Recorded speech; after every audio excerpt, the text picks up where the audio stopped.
Hola, ¿qué tal? Hoy quiero empezar el programa con una denuncia social. Es un hecho del que yo mismo he sido testigo. Ocurrió el viernes, bueno, creo que ocurrió el viernes, ¿sabes? En la siempre maravillosa Plaza de España. Allí hay una especie de laguito, bueno, yo le llamo laguito, no sé si se le tiene que llamar así, donde van las barcas estas con los turistas y demás. En ese laguito hay animales también. En ese laguito había, probablemente haya todavía, basura. Basura, y no poca, ¿eh? Por cierto, basura que estaba siendo comida por uno de los animales que estaba allí. Yo he puesto una foto en mi Instagram porque era una vergüenza, la verdad. Eran latas de Coca-Cola, eran botellas, eran papeles, creo que también. Es que no somos ni capaces ni de cuidar nuestro hábitat ni el del resto. Es que esto es una auténtica vergüenza. Yo, la verdad, ese ánimo por destrozarnos, por destruirnos, la autodestrucción del ser humano me sigue sorprendiendo bastante. Yo no sé en qué clase de personas no nos hemos convertido. Y encima es que esto no es nuevo. El tema de la basura en plazas de España es un tema que no es nuevo. Y sigue. Y esto pasa en otros muchos parajes naturales. A ver, esto hay que entenderlo. Es un parque al fin y al cabo construido, pero en muchos parajes naturales de Andalucía pasa. Y me parece una vergüenza. Pero bueno. Otro tema del que me gustaría hablar hoy también. Al margen de este 28F sucio en Andalucía. Y que es un tema que me sigue indignando además. Es la propuesta de Vox de convertir el 8 de marzo en el Día Nacional de las Víctimas del Coronavirus. Sí, el 8 de marzo. Justo el 8 de marzo. Sí, por las manifestaciones del año pasado. No por su convención en la que cayeron contagiados buena parte de su directiva. Además, ese mismo día. A ver, a mí no me tienen ya que convencer de esa supuesta idoneidad, de esa propuesta. Es un chascarrillo. Es que no me la creo, porque es que es un chascarrillo. No me termino de ver a gusto en este mundo que estamos creando, o que ya tenemos creado y consolidado desgraciadamente por otra parte, en el que los políticos tienen que convertir para ver quién la tiene más larga. La chorrada. No tienen, a mí ya no tienen nada que explicarme. Estoy harto de esas tonterías, de ese infantilismo, porque un infantilismo... a mí ya es que no me tienen nada que explicar. Se lo tienen que explicar a la familia de las 3 mujeres asesinadas en los 2 meses que llevamos de año, a la familia de las 1081 mujeres asesinadas desde que hay registro en 2003. Explicárselo a esa familia, pero también explicárselo a quienes han denunciado una situación de violencia machista, a quienes tienen miedo en su casa, a quienes tienen miedo de salir y no llegar, a quienes tienen miedo de su pareja, de su entorno más cercano. Explicárselo a quienes tienen miedo.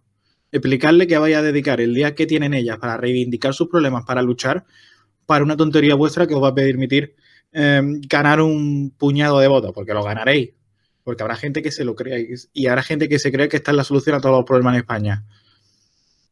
En vez de tonterías, en vez de chascarrillos, apoyar la sanidad pública, la inversión, la apuesta por la ciencia, apoyar eso, no los chascarrillos que te van a permitir ganar un puñado de votos, pero te van a dejar en una tan mala catadura moral que a mí me daría vergüenza levantarme por la mañana. Pero está bien, ellos son así, son la tercera fuerza política por ello, pero hay otros partidos que son iguales. No con estas tonterías, pero con otras tonterías son iguales. Y no es el momento este año precisamente de estas tonterías. Es que tenía que ser el 8 de marzo, justo el 8 de marzo. Involución. Esa es la palabra. Bueno, también hay noticias del mundo que me gustaría llevar a la primera plana informativa de esta portada. Es el caso de la situación en la Araucanía, Chile. Allí hay desde hace muchos años ya un fuerte conflicto mapuche. El colectivo mapuche pide que se le devuelva su tierra y que el gobierno actual de Sebastián Piñera cese sus ataques contra ellos. Estas tierras están entregadas actualmente a empresas privadas del sector forestal.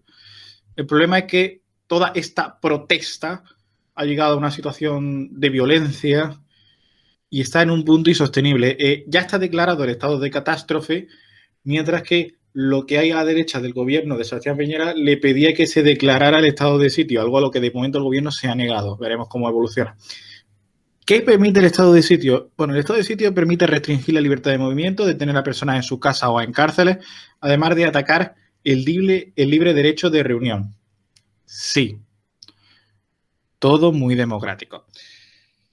Y en otros temas, seguimos hablando del mundo, ¿eh? En otros temas nos vamos al baño, pero figuradamente. Un titular. Hay más personas en el mundo con móvil que con un baño. En el orden mundial lo contaban. 2/3 de la población del mundo no tiene un baño en buenas condiciones en su casa. 2/3. Toda la orina y las heces que expulsamos al día pues pueden acabar en el suministro de agua potable que, si no se trata adecuadamente, va a ayudar a propagar enfermedades. Esto es algo que en España hace muchos años que no nos acordamos. Porque hace muchos años que todo el mundo tiene un retrete como mínimo en su casa o debería tenerlo. España está en ese mapa de la situación donde aquí ya es inexistente. Pero sigue pasando. En el mundo mueren cada año más de 500.000 de menores de 5 años por enfermedades relacionadas con la mala o nula calidad del agua potable. Más de 500.000 de niños de menos de 5 años en el mundo. Y esto sigue pasando. Esto es un problema inexistente en nuestro país. En Europa también es mayoritariamente inexistente, pero es muy destacado en el África subsahariana y en el sur de Asia. Porque sí, mientras nosotros nos quejamos de nuestras necesidades creadas, hay quienes no tienen ni un retrete.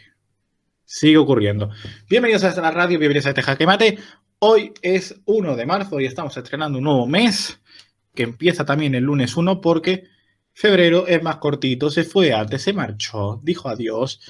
Ayer domingo, día de Andalucía, enseguida lo vamos a celebrar. La primera parte de esta sección de crítica la vamos a tener con la entrevista a Paz Santana, presentadora de Andalucía Directo, lo cual nos llena de orgullo y satisfacción como al rey. Y en la segunda parte nos vamos a contar otros temas de la actualidad de la semana, temas que a nosotros nos interesan, temas que nos aportan. Así que en eso vamos a estructurar el programa de hoy, empezando por la entrevista.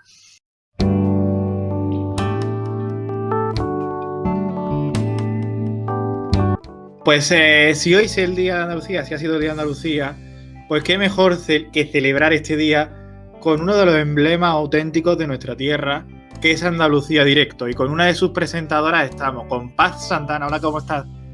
Hola, buenos días. ¿Cómo estáis, Carlos, Antonio? Pues muy bien. Lo primero, feliz Día de Andalucía. Eso es lo primero, por supuesto. Igualmente, aquí me cogéis con un desayuno andaluz porque como responsable que hay que ser todos hoy, hay que pasar este día en casa, tranquilo. Sí. Y precisamente pues he empezado el día con ese desayuno a base de tostadas con su aceitito de oliva virgen y tomate de los Palacios. Así que, y por supuesto un café que no sé de dónde, ese no creo que sea andaluz, pero bueno, lo importante es disfrutarlo de esa manera, con lo nuestro. Sin duda, que en Andalucía tenemos muchas cosas buenas y hay que celebrarlo. Bueno, y está a cargo de uno de los programas que mejor cuenta la esencia de Andalucía, como es Andalucía Directo, el programa exitosísimo de las tardes de Canal Sur. ¿Cómo se lleva a cabo ese Andalucía Directo? ¿Cómo se deciden los temas que pueden interesar? ¿Cómo se preparan? ¿Cómo se producen? La verdad que es un programa difícil de producir porque está en continuo movimiento. En nuestra escaleta o guión, que es lo que le llamamos en televisión, está abierta a cualquier suceso, acontecimiento que se produzca durante el día. Hasta ahora me siento muy orgullosa, por supuesto, de pertenecer a este programa porque llevar 23 años en antena es un auténtico milagro televisivo. Sin embargo, somos conscientes de que el formato tiene éxito, que el formato permanece y la clave está sin duda en esa cercanía, ¿no?, que tiene el reportero o el programa en general hacia la audiencia andaluza. Estamos pegados a los andaluces, contamos su día a día, contamos sus problemas, sus emociones, sus alegrías, la diversidad que tiene nuestra tierra en definitiva, y yo creo que eso cala entre los espectadores. Y más en una época en la que la información y la compañía están necesarias, como ahora con el COVID. Efectivamente, hemos pasado una época bastante dura en cuanto a la información de calle, porque como sabéis, llegó el estado de alarma en marzo y fue muy difícil hacer televisión en esa época. Primero porque nuestro reportero, la esencia es estar en la calle y llegó un momento en el que la calle se vació. O sea, no, estaba completamente vacía. ¿Qué ha pasado? Bueno, pues intentamos adaptarnos también a estos nuevos tiempos a través de las nuevas tecnologías, de entrevistas con videoconferencia, con pértigas en nuestros micrófonos que teníamos que alargar lo indecible para poder llegar a los balcones de los andaluces, que es donde se hacía vida durante esos meses, y nos ha costado muchísimo. Pero es verdad que, bueno, que los espectadores siguen ahí al pie del cañón, siguiendo nuestro programa día a día, informándose con nosotros. Porque al fin y al cabo lo que damos prioridad es a la información andaluza y sin duda la gente quiere estar informada de su barrio, quiere estar informado de su pueblo, de su ciudad y eso es lo que yo creo que es la clave del éxito de este programa. Y justo iba a preguntar eso, ¿cuál era la receta del éxito de Andalucía Directo para 23 años en las tardes de Canal Sur? Pero... Fundamentalmente la cercanía, la proximidad, el estar, como decíamos, cerquita de los andaluces, el hablar andaluz con acento, ¿no? Que es lo que nos gusta escuchar, que sea nuestra gente la que nos está hablando directamente a nosotros. Y luego los contenidos. Nosotros tratamos de huir de unos contenidos, aunque damos los sucesos del día, pero tratamos de irnos más hacia el lado humano del andaluz, hacia la emotividad, hacia aquello que le enorgullece, hacia aquello con lo que le alegra, ¿no? O con lo que disfruta, más que realmente irnos hacia un periodismo amarillo que va buscando el morbo, para nada. Recuerdo acontecimientos como, por ejemplo, por irnos un poco al suceso, ¿no? El caso Julen, no sé si os acordáis, en Málaga, el chico que cayó en el pozo, y recuerdo perfectamente, y nosotros lo notábamos, la diferencia de hacerlo desde un medio andaluz a hacerlo desde un medio nacional. Cuando llegan sucesos como estos, catástrofes, normalmente vienen aquí los medios nacionales y lo cuentan desde una perspectiva lejana, sin ninguna humanidad. Van persiguiendo las historias morbosas de las familias, ¿no? Que en ese momento pues están pasando un dolor increíble, como pasó con los padres de Julen. Y se trataba la información desde un punto de vista, eso, amarillo. Nosotros pues intentábamos estar cerca de la familia, no cayendo en ese tipo de características, ¿no? Que no nos gusta. Pues yo recuerdo especialmente el caso del niño Gabriel Cruz aquí en Almería. A mí me tocó muy cerquita ese caso y yo lo recuerdo bastante. Y he de agradecer que Canal Sur por lo menos apueste por esas coberturas no tan sensacionalistas como en muchos medios nacionales, porque hay sucesos, por ejemplo, que se cuentan de una manera muy escabrosa. Y además esos son medios nacionales que desembarcan aquí con todos sus efectivos y que al día siguiente, si te he visto, no me acuerdo. Nosotros tratamos de seguir hacer un seguimiento de esa información desde un punto de vista, creemos, ético, ¿no? y profesional. Es lo que pasa y, por supuesto, dando una imagen no denigrante de nuestra tierra. Bueno, también me acompaña hoy en mi entrevista otro andaluz, nuestro compañero Antonio. Hola, Antonio. Hola, muy buenas. Hola, Antonio. Bueno, ¿qué pregunta tienes? ¿Cuál es la primera pregunta que te sale? Mira, pues ahora que estamos hablando de televisión, ¿no? de esta televisión de hoy en día, que quizás está más movida sobre todo por el tema de morbo y el sensacionalismo, ¿crees que estos programas como Andalucía Directo son realmente necesarios, como que realizan una labor social para, bueno, en este caso para los andaluces? Yo creo que sí, que son necesarios. A la vista está, ¿no? Que llevamos 23 años informando y que la gente siga ahí. Sobre todo por su labor de servicio público, por su labor de vertebrar Andalucía, ¿no? De hablar de Huelva, de Almería sin ninguna distinción. Hablamos todos los días de todas las provincias y no caemos en eso, en el sensacionalismo, sino que tratamos de dar una Andalucía tal como es, pura, sin conservantes ni colorantes, ¿no? Solemos decir en nuestro programa, ¿no? Y sobre todo para servirla. Uno de nuestros lemas, lo dice siempre nuestro presentador al comenzar y director del programa, al comenzar es Andalucía Directo para servirle. Esa es nuestra razón de ser cada día. Servir a Andalucía, informar de ella y, por supuesto, hacer sentirse orgullosos a los andaluces de su tierra. ¿Y alguna vez se han quejado de alguna provincia diciendo, bueno, es que a Sevilla, por ejemplo, la miré con más cariño?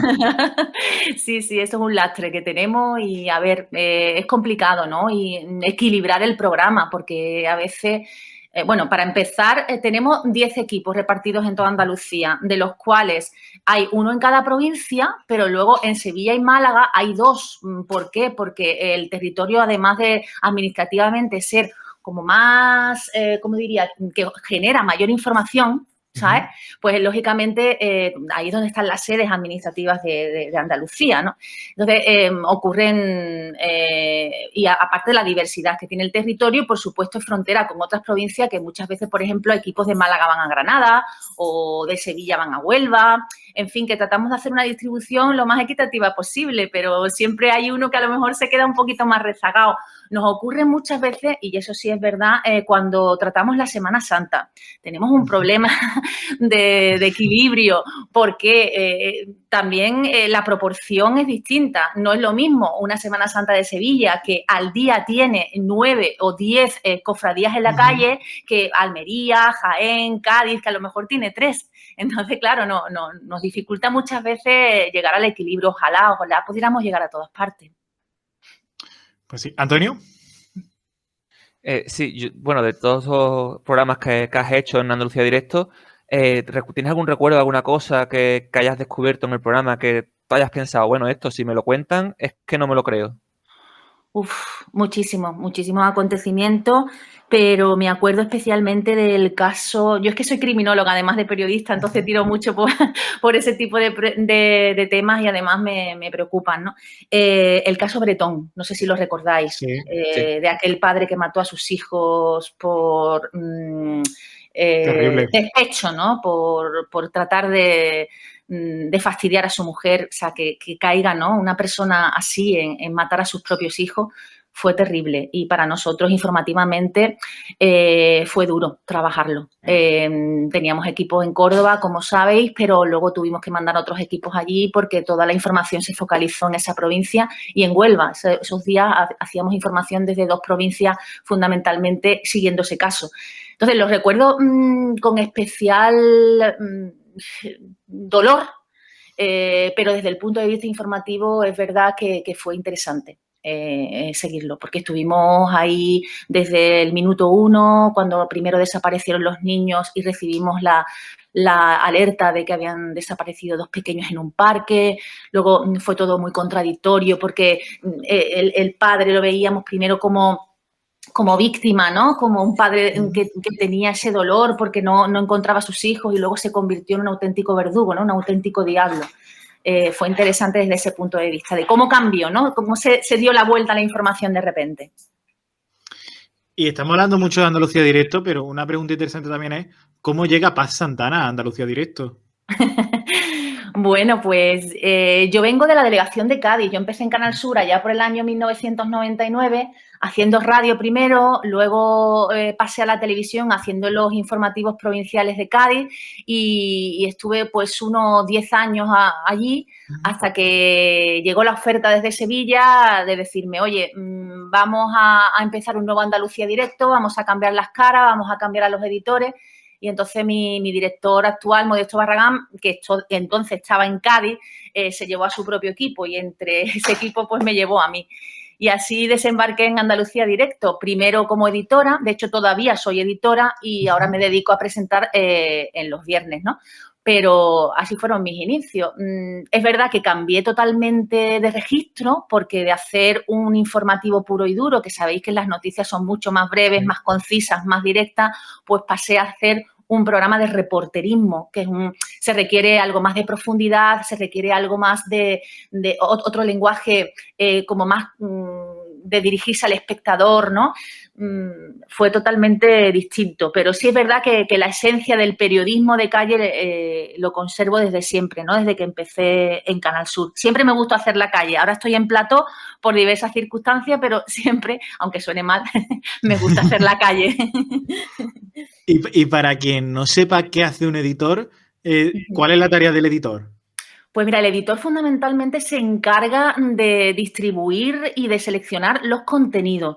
Nosotros por la mañana, una vez que hemos oído prensa, radio, todos los medios de comunicación habidos y por haber en Andalucía, nos ponemos en marcha de manera que tenemos que seleccionar a diario 15 temas diferentes. O sea, estamos hablando de 10 reportajes que se graban por la mañana y de 5 directos, que también hay que seleccionar y saber qué vamos a hacer por la tarde. Entonces, ¿qué ocurre? Pues el editor es el que tiene que filtrar toda esa información que llegan desde las distintas provincias, qué es lo que puede interesar a nuestra audiencia, y seleccionamos esos contenidos en función de la audiencia. Empezamos a darle forma al programa también una vez seleccionado los contenidos. Llamamos a los reporteros, les decimos, mira, pues tienes que ir aquí, allá, vamos a hacerlo en un formato de mayor duración, de menos duración. O sea, es como la persona que al fin y al cabo diseña el programa. ¿Y cuesta mucho decirle que no a un tema? Sí, cuesta, o sea, no, a ver, muy pocas veces decimos que no. Si es de interés para nuestra audiencia, nosotros defendemos lo que nos venden, que nosotros utilizamos el vender y el comprar, ¿no? En el periodismo. Lo que nos venden nuestros reporteros, tratamos de hacerle caso porque ellos son, al fin y al cabo, los que están a pie de calle y los que conocen fundamentalmente su provincia. Sí es verdad que bueno, que huimos de temas a lo mejor eso, escabrosos, o de temas que a lo mejor dan una imagen mísera de Andalucía. Siempre tratamos de buscar el optimismo, la esperanza, la alegría, y siempre son más comprables, por decirlo de alguna manera, ese tipo de temas que otros. Es una decisión difícil, ¿eh? Cada día nos lo pone difícil la propia actualidad. Antonio. Sí, y volviendo a lo que comentabas antes de eso de que eres experta en criminología, ¿no? ¿Cómo se compaginan, por un lado, el periodismo con la criminología? La verdad es que es aplicable a todos los ámbitos de la vida, en el periodismo más porque tratamos todos los días sucesos. Entonces, a ver, yo no puedo ser objetiva porque cuando hacíamos criminología también estudiábamos un poco la mente del asesino, cómo se puede comportar así. Entonces, llevado a los temas que tratamos cada día, pues siempre te gusta ver, bueno, ¿y por cómo ha podido hacer esto? Y te gusta analizarlo. Es verdad que nosotros luego no lo aplicamos. Yo, por ejemplo, no lo aplico en mi día a día, porque nos quedamos con lo superficial, ¿no? Con la información del día y ya está, pero sí que me hubiera gustado, bueno, pues a lo mejor haber ahondado más en esos estudios, haber seguido adelante con ellos y haber trabajado como criminóloga. Pero bueno, me quedé en el periodismo y lo que al fin y al cabo hacemos es eso, pues contar sucesos y desde el punto de vista, pues, ético y profesional. No compatibilizo porque realmente no existe esa unión. Sí, desde el punto de vista del análisis, desde el punto de vista, como diría yo, pues de llegar al final de las cosas, ¿no? En algunos casos, en el caso de los crímenes. Pero, claro, nuestra información ahora es otra, va por otros derroteros. Va, pues a hablar de gastronomía, hablar de agricultura, hablar de turismo. Entonces, claro, se escapa mucho de la criminología, se distancia mucho. Y hablaba antes de que estuviste en la radio. ¿Sería posible pasar el formato de Andalucía Directo a radio, por ejemplo, a Canal Sur Radio? Yo creo que sí. Yo creo que sí, que sería muy interesante. Todos los días en informativo se hacen retransmisiones en directo, con unidades móviles y demás, y entonces, al fin y al cabo, es un formato que hacemos de calle también en la radio. Pero yo creo que sí, que sería interesante, ¿eh? Es cuestión de describir aquello que estás viendo y contándola con el lenguaje que utilizamos en Andalucía Directo, con un lenguaje directo hacia el espectador, interactuando con el presentador, haciendo entrevistas en la calle, transmitiendo los sentimientos de los andaluces. Yo creo que sería interesante, es verdad. Y además no existe, ¿no? En España, que yo sepa, un formato de Andalucía Directo en la radio y en las radios general. No sé si vosotros conocéis algo. Bueno, hubo un pequeño intento en Radio Nacional de España, si no recuerdo mal, de hacer un España Directo para radio. Estuvo ahí unos pocos años. ¿Y desde Canal Sur Radio lo han ofrecido? ¿Han ofrecido pasar Andalucía Directo a la radio? No, pues la verdad es que no. Ahora que me lo preguntáis, no he caído nunca en eso, pero creo que no, que nunca se ha planteado una cosa así. Se hacen retransmisiones generales, eso sí, pero de elegir contenidos distintos cada día y seleccionar o nombrar a un reportero en cada provincia, irse a la calle y hacer radio de eso, no me suena. Antonio. Bueno, sí, quiero aprovechar también para traer una pregunta de nuestra compañera Ángela, que no ha podido estar en esta entrevista presente. Y aprovechando que estamos pues a una semana del 8 de marzo, el Día de la Mujer Trabajadora, ¿cómo es trabajar siendo mujer en un medio de comunicación? Pues, a ver, yo creo que ahí no se distingue de género, ¿no? Es verdad que en general hay mujeres, las mujeres en general todavía no están presentes en muchos ámbitos de la vida. En el periodismo no es un referente porque las facultades de periodismo, vosotros lo habréis comprobado, está lleno de mujeres. O sea, hay más chicas incluso que chicos. Yo soy profesora ahora de la universidad aquí en Sevilla, doy periodismo televisivo y mi clase está llena de mujeres. Entonces, realmente en los medios de comunicación no hemos notado esa discriminación. Sí es verdad que a la hora de ocupar puestos de poder, eso sí que cuesta a las mujeres. O sea, las grandes empresas de comunicación hay muy pocas mujeres en puestos directivos o en consejos de administración. Eso es lo que a lo mejor ahora desde el medio de comunicación hay que luchar, ¿no? El conseguir también, bueno, pues que dirijan mujeres y que impongan su punto de vista. Luego, en cuanto a nuestra función como mujer dentro de un medio de comunicación, sí es verdad que tenemos una importante labor por delante, que es hacer visible a otras mujeres. Eso falta. El punto de vista de una mujer en un medio de comunicación debe ser dar visibilidad a otras mujeres. Nos ocurre muchas veces, y eso a lo mejor no nos damos cuenta, que tratamos de buscar expertos para hablar de algunas materias, como por ejemplo un abogado o un economista o una médico, un médico, y nunca pensamos en mujeres. También te viene impuesto por la propia sociedad, ¿no? Siempre cuando buscamos un portavoz, es un portavoz hombre. Pues a lo mejor también ahí tiene que estar nuestra función de decir, no, quiero a una mujer médico o quiero a una mujer científica que nos hable sobre esta innovación. En fin, que ahí depende mucho de nosotros mismos y mismas, ¿no? Nosotros mismas, nosotras. Eso del doble del lenguaje lo llevo yo regular. Al final, al cabo, yo creo que eso es lo menos importante.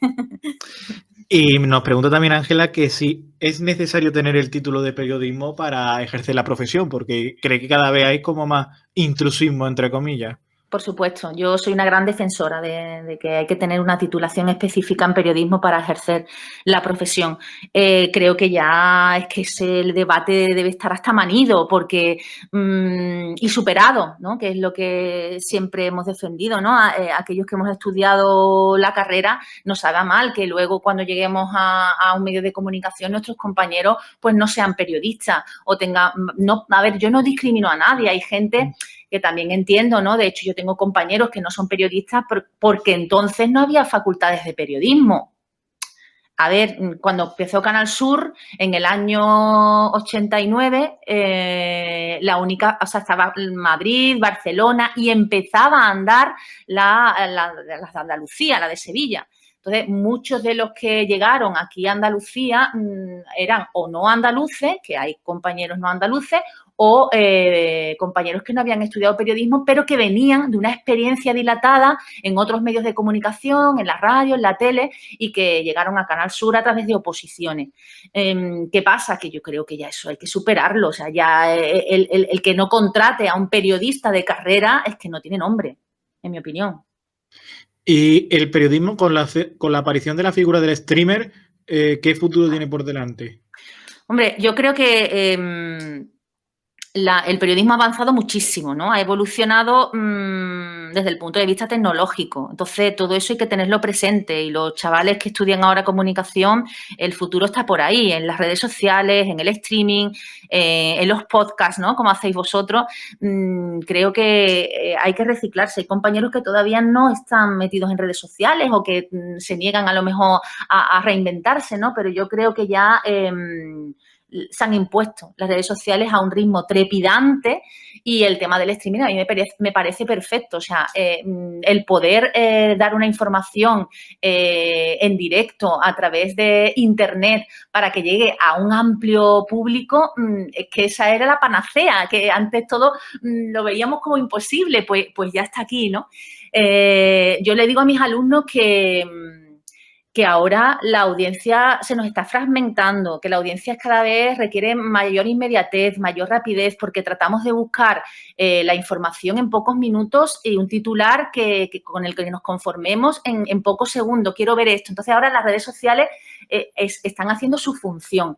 También digo, por otra parte, que hay que tener cuidado. Porque no, lo digo por introducir ya también el tema de las fake news, pero considero que hay que contrastar toda la información, que no podemos perder de vista la esencia del periodismo, que es contrastar cada una de las informaciones que nos lleguen. Nosotros en Andalucía Directo, ya cambiando un poquito el asunto, nos llegan todos los días imágenes de diversas procedencias. Antes, a lo mejor, siempre, bueno, pues teníamos nuestra agencia de noticias de turno, imágenes que llegaban de Atlas, llegaban de fuentes de información institucionales, pero ahora nos llegan a través de WhatsApp cientos y cientos de imágenes, por ejemplo, de, ¿qué te digo yo?, de espectadores que a lo mejor están haciendo reporterismo en la calle porque han visto que hay un abuso policial o porque hay una inundación en algún sitio puntual y nos mandan esas imágenes. Nosotros, vale, decimos, estupendo, tenemos el hilo directo, ¿no? Y vamos a emitirla, pero antes que contrastar, porque si nosotros nos liáramos a poner todas las imágenes que recibimos, sería una locura, ¿no? Y sobre todo sería muy poco ético por nuestra parte. Entonces, hay que tener también esa habilidad, bueno, esa habilidad no, esa premisa informativa del profesional del periodismo de contrastar esas imágenes que nos llegan. Es muy peligroso también si no la contrastamos. Y yo siempre hay dos preguntas que hago a nuestros invitados cuando están en medios de comunicación o locales o autonómicos, como es tu caso. La primera es la típica pregunta que hace siempre. ¿Te gustaría pasar al periodismo nacional? A mí no. A mí no, de hecho, lo he podido hacer y no lo he hecho. O sea, yo he tenido algunas oportunidades que me han ofrecido compañeros que están allí en Madrid, porque ahora, bueno, pues son directivos y demás. Me ha dicho, si quieres hacer algún casting y tal, nos interesaría. O sea, que yo podía haberlo hecho, sin embargo, pues no lo he hecho porque estoy bien en casa, me siento andaluza sobre todo y además me gusta contar lo andaluz. Creo que la información de cercanía es lo más interesante que te puede dar esta vida. Primero porque es donde vives en esta tierra y la conoces bien. Y entonces aproximarla al público, al amplio público, ¿no? Al público mayoritario, pues te da, al menos a mí, me resulta bastante... como diría yo, que me llena, ¿no? Me llena hacer este tipo de información. No me hubiera gustado. Al final, tiraría para mi tierra. La segunda pregunta va a ser más complicada después de esta respuesta. Si te ofrecieran en una televisión autonómica, en una radio autonómica también, hacer un programa como Andalucía Directo contando cosas de Andalucía, pero adaptado a que el público va a ser otras personas de otra comunidad autónoma, por ejemplo, te llaman de TV3 y te dicen, vamos a hacer un programa para hablar de Andalucía para las personas que tenemos aquí en Andalucía, andaluzas que tenemos aquí. Ahí sí. ¿A qué comunidad te irías? Pues mira, me iría... A ver, es muy difícil. Yo, cualquier cosa que se pueda proyectar a Andalucía, me da igual el sitio, ¿no? Porque creo que Andalucía merece la pena conocerla, vivirla, sentirla y cualquier comunidad que me la ofrezca, allí me iría. Pero sí es verdad que nosotros en Andalucía Directo tenemos muchos espectadores catalanes. Mucha gente que se fue cuando era joven, ¿no? En busca de trabajo, que tuvieron que dejar su tierra y que llegaron allí a Andalucía, a Cataluña a trabajar y ha levantado incluso numerosas empresas de la comunidad catalana. Nosotros nos sigue muchísima gente y luego allí, claro, esas familias han echado raíces y son hijos de andaluces que se sienten orgullosos de Andalucía, o al menos la gente que nos sigue. Y sí es verdad que yo creo que en Canal Sur hace falta un programa de eso, un programa de poder irnos a Cataluña para poder abrazar a todos esos andaluces que se fueron un día y que vuelven de vez en cuando para ver a su familia o vuelven para disfrutar del verano en sus pueblos. Yo creo que merece la pena un programa para hablar a ese tipo de gente, sí. Y ya para terminar, la última pregunta, pero la última pregunta siempre la hacemos un poquito diferente porque Antonio y yo no la echamos a suerte, así que tengo ya... Uy, que la voy a tirar antes de tiempo. Tengo ya la moneda. Hay moneda tengo moneda y todo, ¿eh? Esto, luego dicen, esto es mentira. No, la moneda la tengo yo aquí de verdad. Lo que pasa es que radio no se ve. Antonio, ¿tú qué quieres, cara o cruz? Dame la cara. Venga, va. Pues mira, ha salido la cara. Pues qué bien. Mira, ya que estábamos fuera de Andalucía, ¿tú crees que como que está ocurriendo en los últimos años, que digamos se está desarrollando un cierto centralismo periodístico, que cada vez más la información está centrada en Madrid y cada vez más las redacciones de los medios locales sobre todo, bueno, de los medios nacionales en sus sedes locales, es más pequeña y poco a poco se está perdiendo la importancia de la información local, de la información regional, por la información nacional hecha desde Madrid? Sí, efectivamente. Vamos, siempre ha habido centralismo, también desde el punto de vista administrativo del gobierno, eso es así. Yo creo que el estado de autonomía, por mucho que ahora se cuestione, yo creo que es un acierto, ¿no? El vivir como estamos viviendo en Andalucía, sintiéndonos orgullosos y proyectando nuestra tierra, ¿no?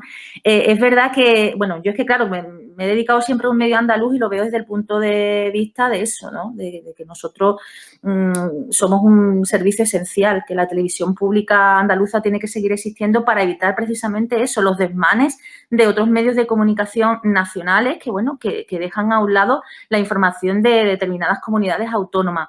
Un ejemplo muy reciente lo hemos tenido, no sé si estáis de acuerdo conmigo, las manifestaciones que ha habido ahora en Cataluña, que bueno, yo creo que se ha ido de madre, es que ponemos el foco en una ciudad concreta, en unos acontecimientos concretos y olvidamos el resto. O sea, hemos tenido que comernos todos los días esas movilizaciones de cafre, por decirlo de alguna manera, quemando contenedores, con el tema de la defensa, ¿no? Del rapero y tal, que ha entrado en prisión, pero en Andalucía se estaban pasando otras cosas. En Andalucía, por ejemplo, a la misma vez ocurría esos altercados en torno a la policía de Linares. No sé, bueno, sabéis la información. Y, sin embargo, a nivel nacional no han tenido ninguna repercusión. O acaso unas colas que le llamamos en televisión, ¿no? Unas imágenes de 40 o 50 segundos. Yo creo que no es proporcional realmente a la importancia que tenía el acontecimiento, en este caso aquí en Andalucía. Pues de verdad que sí. Pero para eso está, por ejemplo, Andalucía Directo, que es su maravillosa función. Paz Santana, muchas gracias. Yo creo que realmente Andalucía Directo es un gran programa. Yo creo que realmente seremos felices en Andalucía cuando haya un crossover. Andalucía Directo con Juan y Medio en el mismo programa. Ahí seremos felices. Bueno, de vez en cuando hacemos nuestra incursión en el programa de Juan y Medio, no sé si lo veis, pero siempre nos separa una ventanita cuando termina Juan y Medio y empezamos nosotros, y siempre estamos ahí con nuestra broma, pero de alguna manera pues Juan y Medio también está presente en nuestro programa. Pero bueno, lo queremos mucho, porque a pesar de que es verdad que es una cara que pueda ser, ¿no?, tópica, ¿no?, que todo el mundo dice Juan y Medio lleva más tiempo que Canal Sur en Canal Sur, yo creo que está haciendo una gran labor cada tarde de vencer la soledad de muchos mayores que tenemos en Andalucía, y ya no tan mayores, porque cada vez va más gente joven. ¿Verdad? Así que bueno, que yo soy de las que defiendo la labor que realiza ese programa y, por supuesto, el que viene detrás, Andalucía Directo. Pues sin duda, y una gran labor la de Canal Sur, muy necesaria, que hay partidos que la están amenazando con su cierre, pero es una labor muy necesaria. Pues Paz Santana, muchas gracias. Gracias por atendernos también en un día de descanso y más en un día de fiesta. No pasa nada, la fiesta se hace en casa, hay que ser responsable, quedarse en estos días por la pandemia, y bueno, aquí ahora, bueno, acabo de decir que he tomado un desayuno andaluz, pero cuando llegue la comida pues también haré un almuerzo andaluz, como Dios manda. Y eso está muy bien, que Andalucía tiene muchas cosas que darnos. Y muchas gracias, de verdad. Antonio, muchas gracias también por acompañarnos en la entrevista. Gracias a ti. Y pues ya hemos terminado. Gracias. De tener la grabación, muchas gracias de verdad por atendernos. Gracias a vosotros. Tras esa entrevista, pues sección de crítica. Hoy vamos a empezar con un tema que no es el habitual, o que no ha sido el habitual esta semana en los medios, porque los medios muchas veces se olvidan de contar ciertas noticias que a mí me parecen que pueden ser interesantes. Por ejemplo, la del paro nacional. Paro nacional pedido por federaciones de autónomos, donde también se unieron personales de, por ejemplo, el sector primario. Y ayer estuvo nuestra compañera Ángela para contarnos de primera mano todo lo que se pidió, todo lo que se reclamó y todo lo que se trasladó. Ángela, buenos días. Hola. Buenos días, Carlos, ¿qué tal? Pues sí. ¿Qué se contó en esa manifestación del paro nacional, que fue el jueves, si no recuerdo? Correcto. Mal. La verdad que fue un encuentro fortuito y la verdad que fue bastante interesante también, porque básicamente el movimiento paro nacional al que tú has apuntado fue una manifestación convocada en diversos puntos de España. De hecho, ha habido puntos como en el caso de Almería, en el que la afluencia de gente convocada ha sido muy grande. En Sevilla, en este caso, sí, que fue en Plaza Nueva, no fue tanto, pero en cualquier caso el mensaje fue único, ¿no? En resumidas cuentas, fue la congregación de varios colectivos de autónomos para reclamar un cambio en la situación que ya vienen arrastrando desde mucho tiempo y que por la crisis del COVID pues ha acentuado, ya que dicen de sentirse desamparados y vivir situaciones prácticamente de abuso por parte de la administración. Las consignas eran bastante claras. En este caso, el movimiento estaba formado por AUPA, que la sigla significa Autónomos Unidos para Actuar, en que empezaron como un movimiento bastante pequeñito, organizándose mediante Facebook, grupos de WhatsApp, y el grupo al principio eran de 5 personas, hasta que ya en 2018 ya fueron constituidos como una verdadera organización.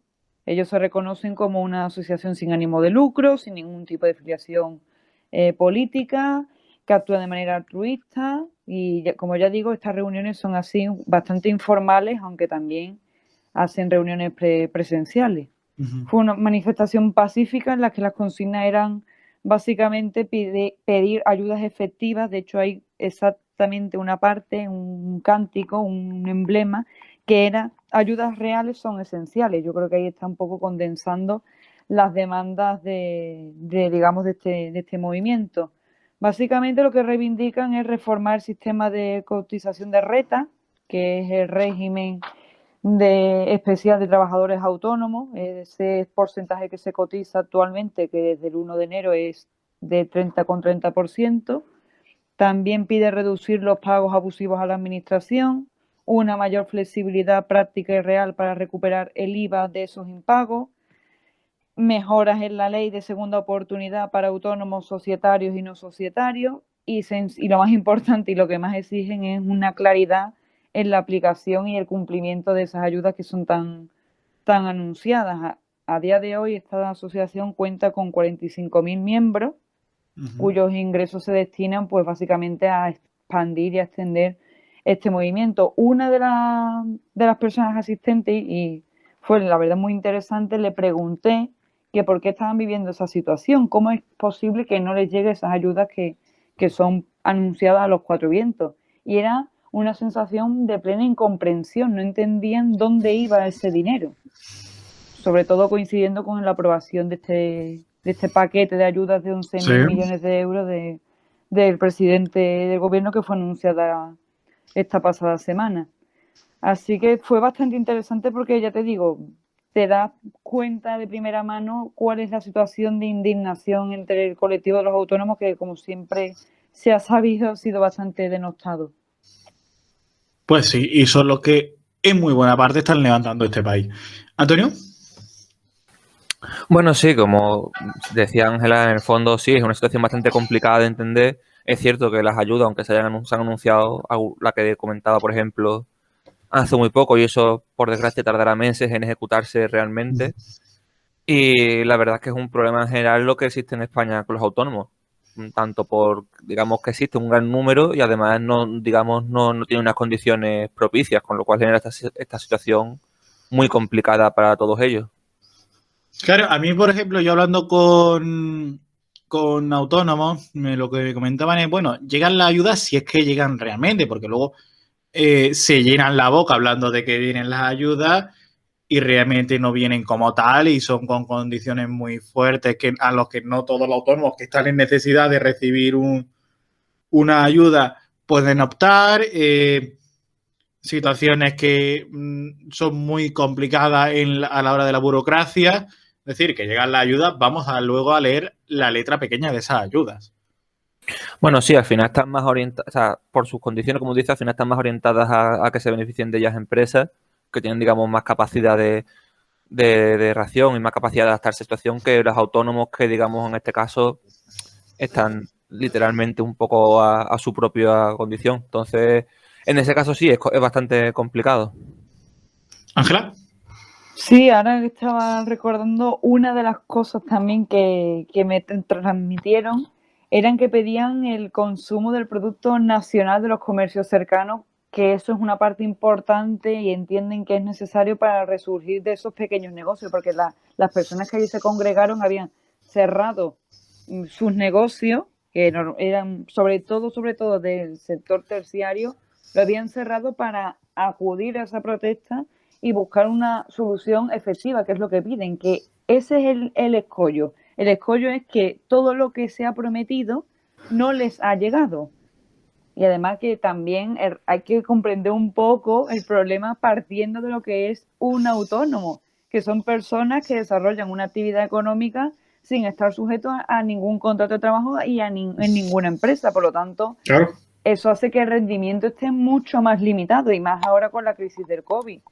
Por lo tanto, la situación es bastante preocupante porque, ya digo, sienten verdadero desamparo y como si fuera el último colectivo, el colectivo denostado como el que prácticamente no existe. Y otro debate, y con esto ya termino, una de esas consignas también, durante la hora que duró la manifestación, con la posterior lectura del manifiesto por parte de Joaquín Sánchez, que fue el encargado, el organizador, allí en Plaza Nueva, era para hacernos escuchar qué tenemos que quemar.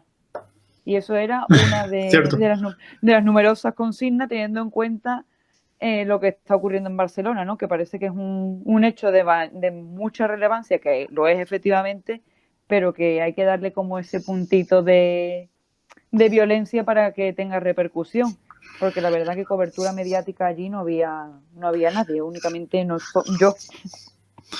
A ver, es cierto que se han volcado más con el tema de Pablo Hasél, pero es que en cierta manera los medios van a lo que da al fin y al cabo interés y a lo que más suscita interés. Y desgraciadamente, porque no debería ser así, una imagen de un contenedor ardiendo siempre es más interesante que abrir, o no más interesante, pero sí más llamativo que abrir un debate sobre el papel de los autónomos en este país, que se debe de abrir. No sé cómo lo veis. Sí, claro, eso es obvio. De hecho, igualmente, en las mismas protestas de Pablo Hasél solo vemos prácticamente imágenes de Cataluña y de Barcelona, cuando en toda España había manifestaciones, en la mayoría de sitios, totalmente pacíficas, pero al final lo que estamos diciendo antes, ¿no? Que la imagen que realmente llama la atención es el contenedor ardiendo, aunque sea un hecho aislado, una ciudad dentro de muchos casos. ¿Ángela? Ah, perdón. No, sí, es eso, que básicamente esa es la pena de cómo funcionan los medios de comunicación.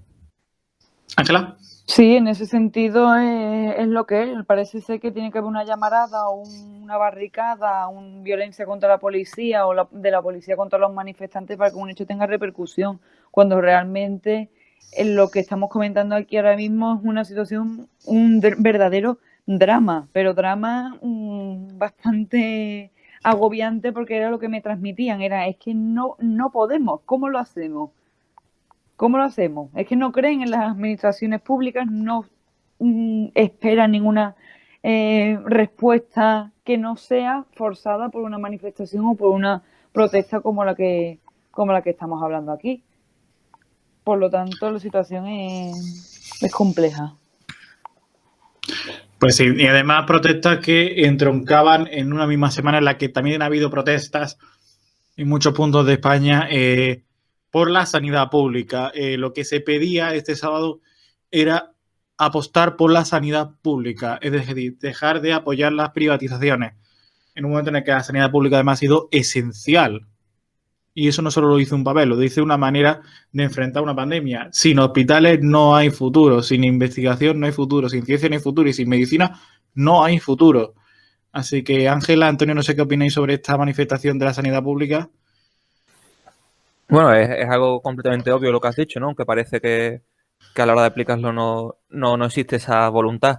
Obviamente la sanidad, y más aún en este año último que hemos vivido, es algo completamente fundamental para un Estado moderno, para un Estado del bienestar, y tiene que ser defendido y sobre todo financiado con todos los recursos posibles, ¿no? Que al final es el problema que hay en España, que no existe una financiación sólida y estable para la sanidad. Ángela. Esta situación básicamente se puede resumir en el programa de Salvados, cuando Gonzo entrevistó, bueno, había varias personas allí congregadas, pero una de ellas era Juan Carlos Monedero, que dijo que nosotros exportábamos grandes profesionales sanitarios y importábamos turismo barato. Yo creo que tiene bastante razón en ese sentido porque, bueno, de hecho tenemos una película que tiene un lema bastante significativo, ¿no? La famosa fuga de cerebro. Y por supuesto, pues claro, hay que estimular el producto nacional nuestro y darnos cuenta y apreciar realmente los grandes valores que tenemos en medicina, en ciencia, en innovación, en tecnología, y no ser tan débiles en ese sentido y privatizarlo todo, porque al final es como que estás afirmando que lo genuinamente propio no es lo mejor. La pregunta es, ¿por qué todavía no nos hemos dado cuenta? O sea, porque después de una pandemia nos tienen que seguir recordando que la sanidad pública es esencial. Porque el interés de algunos por privatizarla quizás es demasiado fuerte, ¿no? Que quizá el problema, que desde hace ya bastantes años existe un intento permanente por privatizar cuanto sea más mayor y reducir poco a poco los recursos públicos, que al final eso lo que hace es sabotear y reducir la capacidad del servicio público. Que al final es también lo que ha ocurrido después durante la pandemia, ¿no? Que esa falta de recursos, ese casi sabotaje desde algunas partes del poder han dejado muy débil a la sanidad que, bueno, colapsó realmente durante muchos meses y ha estado sufriendo bastante durante el último año.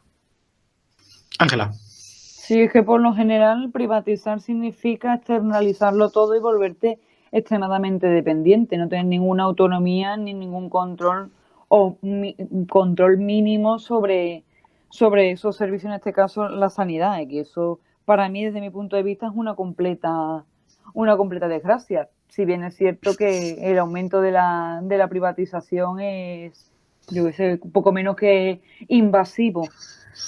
Pero bueno, supongo que será una cuestión de intereses, ¿no? Y vamos primero con esa noticia que hemos contado de la sanidad pública, de esa manifestación, y ahora con la violencia. Siempre primero la causa de la manifestación y luego ya la violencia, porque siempre es más llamativa la violencia, pero hay que explicar las cuestiones de fondo. Lo que pasó es que un grupo de ultraderecha se metió prácticamente a reventar, a linchar la manifestación en Madrid de esta sanidad pública y a llevarse los titulares. Y parece que lo han conseguido. Porque siempre destacamos, como hablábamos antes, la violencia por encima de las cuestiones reales, del fondo, de lo profundo de la situación. Bueno, aquí digamos que viven las dos cosas a la vez, ¿no? Si es verdad, lo que destaca la aparición de estas personas de extrema derecha, estos jóvenes de ultraderecha, pero también digamos que en este ambiente que hemos visto estas semanas de también cargas policiales y de, digamos, policías haciendo uso de todos sus recursos, por decirlo de alguna manera, en este caso, por ejemplo, no se ha visto ningún tipo de actuación por parte de la policía en esta manifestación, ¿no? Que yo creo que también es algo llamativo después de, como decía, estas semanas de las manifestaciones por Pablo Hasél. Sí, bueno, esa es la doble lectura que siempre se hace de este tipo de conflictos, ¿no? Porque en unos se interviene en la policía con extrema dureza y en otros no. Yo creo que eso has hablado en contra de la fuerza y cuerpo de seguridad del Estado, porque al final lo que hacen es limitar o aplicar la violencia en detrimento o en pro del colectivo, en este caso, que intervenga. Teniendo en cuenta que en este caso fueron violentos alborotadores que iban básicamente con una indumentaria neonazi, porque es así. También es una organización conocida por agresiones racistas y de este tipo de cosas. Creo que ahí no estoy a favor de la violencia, pero evidentemente tienen que tener un tratamiento acorde a lo que ellos intentaban crear, una manifestación que a priori no tenía nada que ver con la violencia, pero claro, siempre aparecen como polillas en el armario y lo infectan todo. Pues sí. Otro tema, renovación de Radio Televisión Española. José Manuel Pérez Tornero será el nuevo presidente de la corporación tras 2 años de administradora única Rosa María Mateo. Hay además un nuevo consejo de administración que básicamente destaca por perfil político, ojo, no todos, pero muchos perfiles políticos, y poca apuesta por lo que salió del concurso público. El concurso público iba a ser la gran esperanza de Radio Televisión Española para iniciar una etapa sin peso político, sin estar marcada por lo político, por los acuerdos políticos. Finalmente, solo 4 de los 10 consejeros que estarán en ese consejo de administración nuevo superaron el concurso público. En fin, una vergüenza. Ángela, Antonio. Sí, además, digamos que, bueno, para que el que no haya seguido el proceso, digamos que el comité de expertos valoraba principalmente dos campos. Por un lado, la nota era un 70% la experiencia previa en televisión española, y luego un 30% había, digamos, que entregar un proyecto sobre modelo de televisión española, una propuesta. Y curiosamente, uno de los que ha salido elegido al final en ese consejo de 10 vocales sacó en esa prueba un cero, porque, bueno, según decían los expertos, poco menos que había entregado 4 papeles por cumplir el plazo sin realmente aportar nada interesante. O sea, que también demuestra, como decías, prácticamente que estamos hablando en algunos casos de perfiles 100% políticos, como el caso de esta persona, ¿no? El gobierno de los mejores. Ángela. Sí, básicamente es eso, Carlos, es una falsa promesa de la recompensa, lo que son los méritos, lo que es la trayectoria, la capacidad, pero al final ha sido una politización más de las instituciones, una falsa independencia que desde mi punto de vista es la palabra favorita por parte de todas las instituciones de nuestro país, la independencia de los poderes políticos, independencia de la justicia, independencia, no, eso estamos viendo no solamente en el caso de Radio y Televisión Española, sino también con el Consejo General del Poder Judicial, que el debate está en quién ponemos y al final eso es un cambio de cromos. De hecho, el que será presidente, Tornero, ha tenido una puntuación mucho más baja que Francisco Montemayor, por ejemplo, o Rafael Camacho, que han tenido puntuaciones mejores y no han sido ni elegidos. Sí que es verdad que el que será presidente, pues bueno, se propaga, se hace propaganda de su independencia profesional del periodista, una defensa de la televisión pública y plural, y bueno, todo este tipo de eslóganes que al final pues son muy llamativos, pero que luego hay que verlo hasta qué punto llega su efecto, ¿no? Y hay que ver qué hace con grandes apuestas de Rosa María Mateo, como por ejemplo el programa de Cintora o la renovación de los servicios informativos. A ver qué pasa con ellos, porque Cintora ha sido muy criticado, está siendo muy criticado, porque es verdad que es un programa de izquierda, o sea, que eso no se puede negar. Y en la televisión pública eso es más complicado de gestionar porque se debe mantener la neutralidad, por lo menos desde el programa. Y los servicios informativos cuya renovación ha sido bastante aplaudida, salvo por las personas que no han aceptado que su etapa de manipular los servicios informativos se acabó. Pero yo no sé qué va a pasar con ellos. Bueno, a ver, claro, al final lo que estamos viendo no es otro paso más de lo que ocurre siempre, ¿no?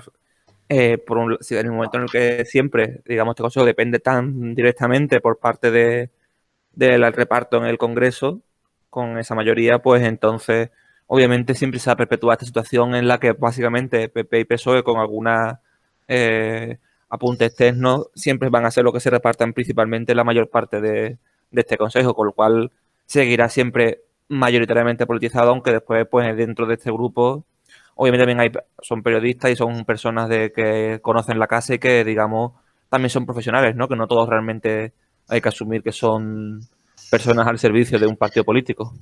Sí, pero dentro de los profesionales que son de la casa, por ejemplo, Carmen Sastre, que entra en el Consejo de Administración por parte de la derecha, es una persona con una larga trayectoria de manipulación informativa. Sí, sobre todo también su etapa fuera de televisión española, que ha sido también a través de redes sociales un poquito polémica, debido prácticamente porque día sí día también se ha dedicado a criticar esas nuevas incorporaciones, esos nuevos proyectos o los datos de la cadena, ¿no? Por eso, la verdad es que hay algunas personas que están ahora en este consejo que quizás son 100% cuota de partido, pero y esto va a seguir siendo así mientras sea una decisión tan directa por parte del Congreso. Ángela, titular y rematamos. Sí, básicamente la gestión de Rosa María Mateo siempre ha sido muy puesta en duda, por una de esas escasa audiencia y demás, la externalización con la llegada de Cintora y la manipulación que se puede producir teniendo en cuenta, como bien habéis dicho, la trayectoria de este periodista, entre otros, y que es la televisión para todos los españoles, por lo tanto ahí siempre está el dilema. Veremos a ver cómo prosigue y si Televisión Española, Radio Televisión Española da un cambio radical. Pues muy bien. Tema Zabalza, Cal. Creo que Antonio nos puede explicar mucho cómo va este tema. Antonio. Sí, bueno, este tema ha surgido, se han vuelto, digamos, a hacer noticias, unas conversaciones que en su día ya se conocieron, pero en el juicio no se consideraron suficientes, por las que uno se confesaba las torturas y el asesinato de Miquel Zabalza, el joven de Navarra, que era un conductor de autobuses, acusado de pertenecer a ETA. Y en esta escucha, pues, tenemos a un coronel de la CSIC, Luis Alberto Perote, y al capitán de la Guardia Civil de, en este pueblo concreto en el que ocurrió, en Inchaurrondo, Pedro Gómez Nieto, que digamos era el segundo a las órdenes de Coronel Galindo, que recientemente falleció por COVID, hace apenas una semana o dos. Y en estas conversaciones, pues admiten que se habían pasado quizás con las torturas a este chico y que lo habían matado mientras lo torturaban. En este caso, pues con una bolsa de plástico en la cabeza.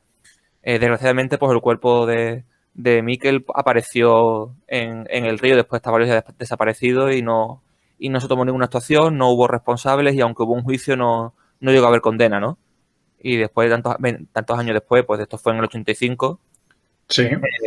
Hace 35 años, parece que ya con esto ha vuelto otra vez a ser noticia, ha vuelto a ponerse el foco sobre ello. También se ha estrenado un documental, ¿no?, llamado ¿Dónde está Miquel?, sobre esta historia de estos días previos y este proceso por el que pasó.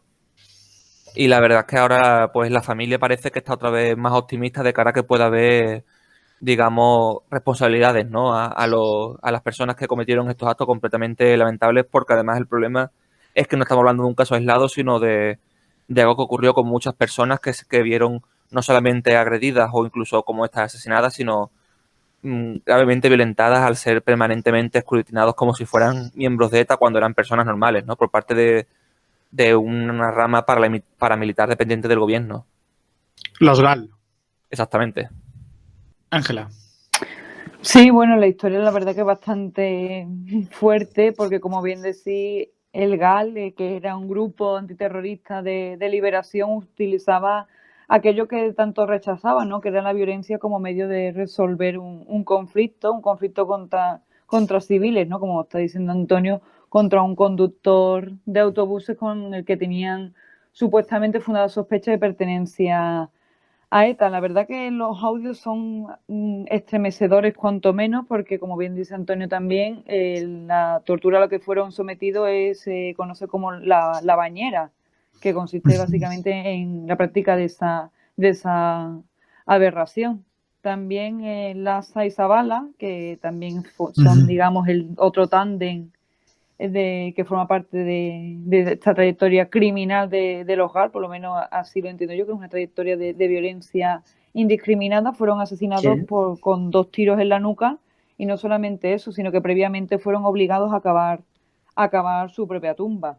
Creo que ya la violencia es bastante desmedida por parte del Estado, porque esto se reconoce como terrorismo de Estado, que es básicamente la aplicación de métodos ilegítimos por parte del gobierno. Por lo tanto, es una cosa que está bastante clara, que estos audios otra vez reafirman esa situación y la confirman. Por lo tanto, no creo que pueda haber ni ninguna actitud negacionista ni ninguna actitud de indiferencia, y sí que una necesaria revisión de lo que aquí ha sucedido, y por supuesto para esa familia, esas víctimas que, como ya digo, fueron vilmente asesinados con una crueldad extrema. Pues sí, efectivamente, es una tragedia. La técnica de la bañera que has contado, Ángela, ¿en qué consiste? Si tampoco evitando caer en el morbo, pero ¿me puedes contar en lo que consiste? Porque yo, la verdad, es la primera vez que la escucho. Pues mira, según tengo yo entendido, consiste en efectivamente poner una bolsa de plástico al detenido o al preso e introducirlo como en un baño de agua y metiéndolo y sacándolo hasta que pues bueno, o sea, hasta que fallece, ¿no?, por asfixia. Terrible. Terrible. Antonio, ¿algún apunte que quieras dar para concluir el tema? Sí, bueno, también, pues por concluir, la ley antiterrorista que entonces se aplicaba para ir contra estas personas no se ha llegado a derogar y, de hecho, Incluso la hemos visto casi que ampliada con la ley, con la antiyihadista, ¿no? Que ha llevado tantos problemas en redes sociales y con la aceptación con el enaltecimiento del terrorismo en tantos casos de libertad de expresión. Y la verdad es que ni se han derogado estas normas, ni tampoco ha habido depuración de responsabilidades más allá por algunos casos, como fue el del ministro del Interior, José Barrenuevo, ¿no? Entonces yo creo que es algo a lo que realmente no hemos pasado página, no hemos conseguido limpiar de nuestro historial. Pues efectivamente. Bueno, cambiando de tema, 4 de marzo, este jueves, se celebra el Día Mundial de la Obesidad. Podríamos tratar este tema de muchas ópticas, lo vamos a hacer entre hoy y el jueves, pero a mí me gustaría tratar de hacer una pregunta, ¿creéis que sigue existiendo la gordofobia? Bueno, claro, por supuesto, ¿no? Mientras realmente exista, independientemente no de este caso, siempre que exista, digamos, esos cánones de belleza, estos cánones de normalidad, de normatividad, pues siempre existirá una cierta fobia hacia lo que difiere de esta imagen. Sí, sin duda, Carlos y Antonio es un fenómeno que yo creo que está como imagen expansión, aunque bueno, ahora trataremos el tema y veremos cómo ha habido pequeños avances, aunque no son totalmente suficientes. ¿Cuáles son esos avances, Ángela? Pues mira, básicamente es estas personas que padecen esta enfermedad, porque la obesidad es una enfermedad, no es un capricho, es un problema de salud que puede derivar, pues bien, por factores genéticos o por malos hábitos, como puede ser el sedentarismo, ¿no? Y uno de estos progresos se ha hecho en que algunas tiendas de ropa, pues bueno, se han dado cuenta que los cuerpos normativos no son los únicos que existen y por lo tanto hay que dar cabida a que esas personas tengan acceso no solamente a tiendas exclusivas donde se les proporcione vestuario para ellos, sino también en cualquier tienda, como puede ser Zara, Stradivarius, cualquier Mango, cualquier tienda así que conocemos cualquier persona, ¿no? Al final legitimas cuerpos que no cumplen con ese estereotipo de, bueno, cadera, delgadez o llámalo como quiera.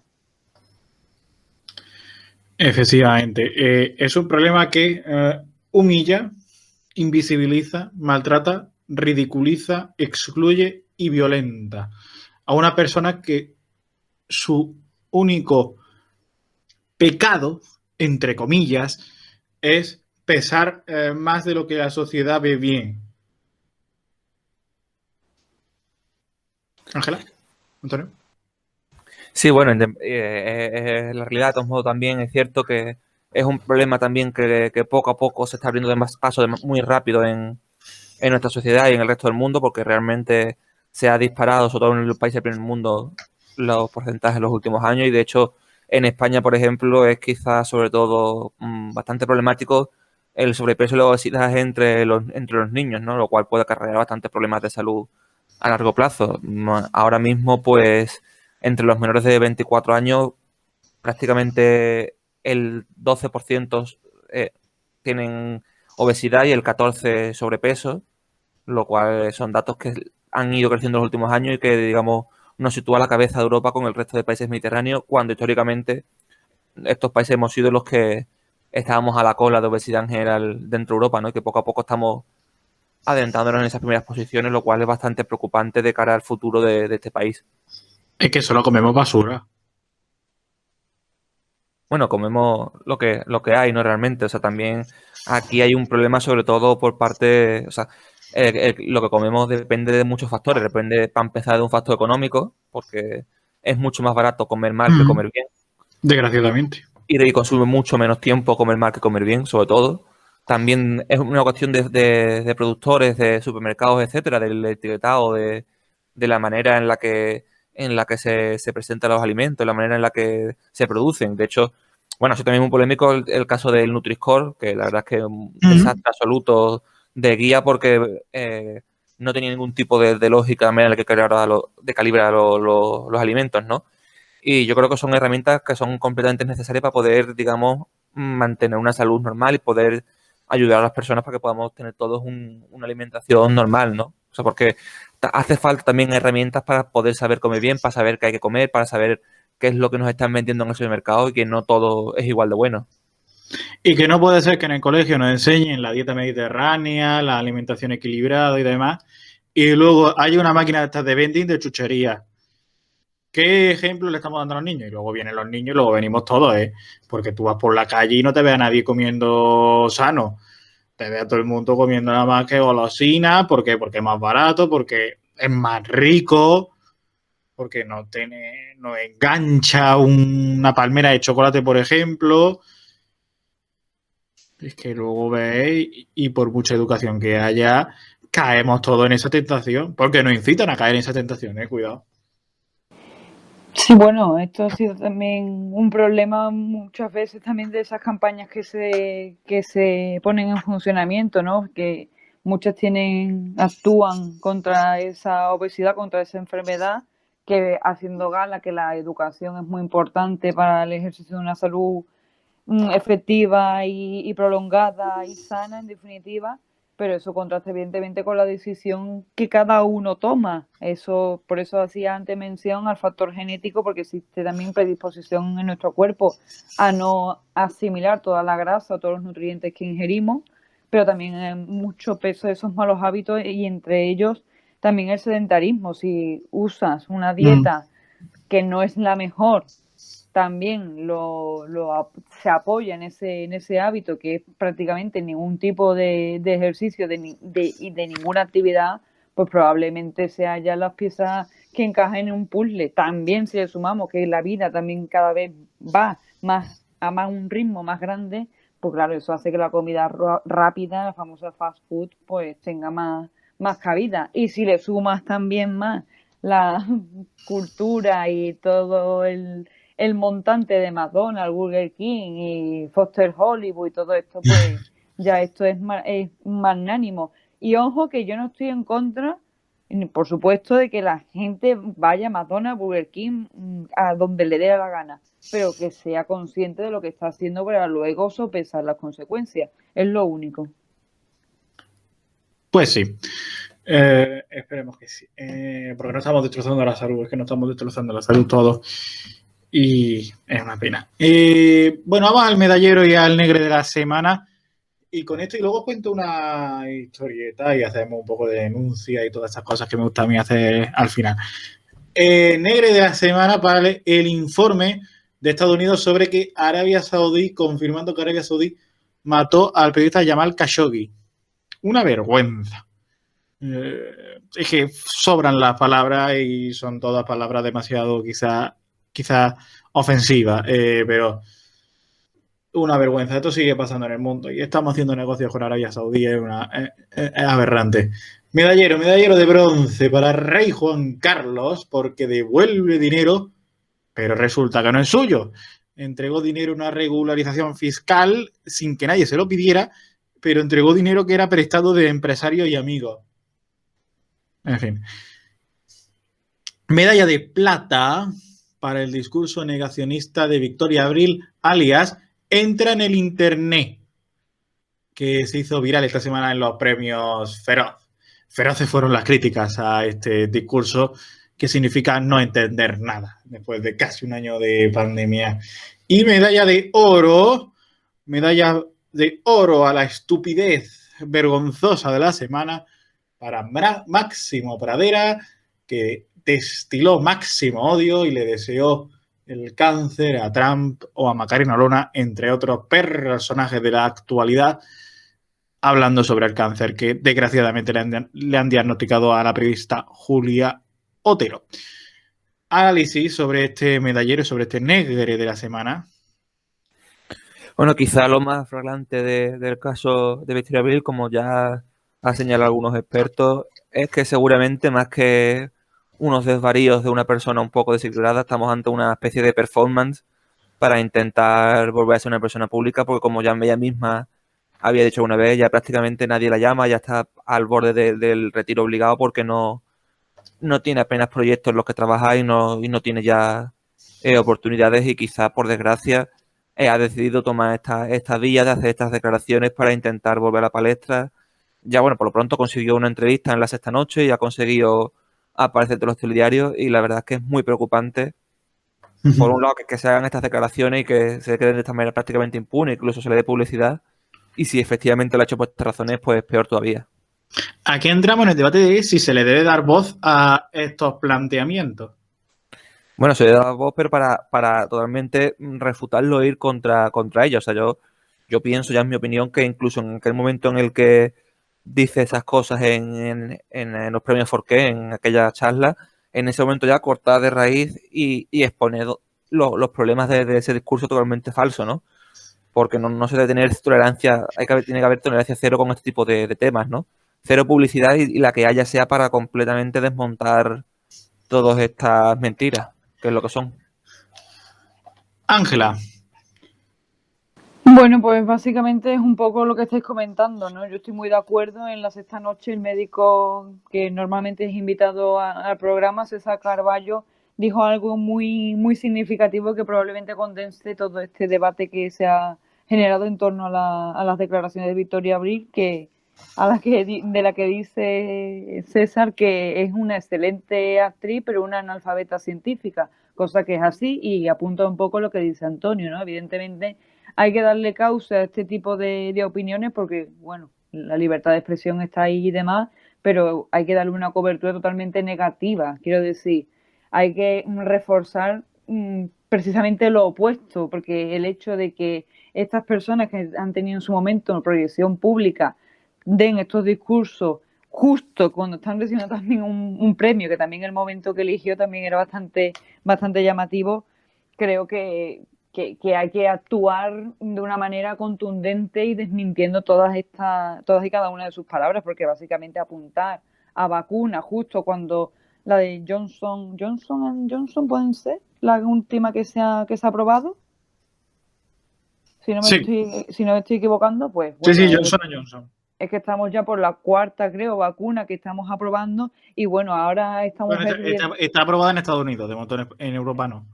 Exacto. Bueno, apuntando que las vacunas pues, no están ni testadas ni en animales. Yo creo que es una conducta de verdad que tiene que estar muy, muy denostada y para eso tenemos que estar los periodistas, para negar y vertir discursos que revelen la verdad de todas esas mentiras que se vierte.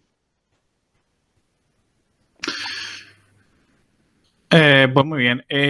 Quiero daros un consejo y luego una felicitación, ¿vale? Empezamos por el consejo.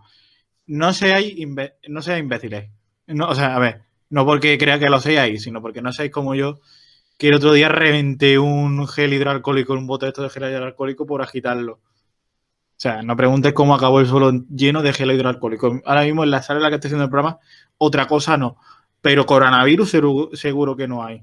Aquí puede venir Victoria Abril y restregarse por el suelo, que aquí no va a pillar el COVID. Igual en los premios Feroz sí, pero aquí no. Esto es libre de COVID. Y segundo, felicitaros el Día de Andalucía, que lo hemos pasado trabajando sin que nadie nos pague encima. Esto es una vergüenza. Felicitaros el Día de Andalucía. Viva el Día de Andalucía, viva las 8 provincias, viva Juan y Medio, viva todo lo de Andalucía, Ángel Antonio.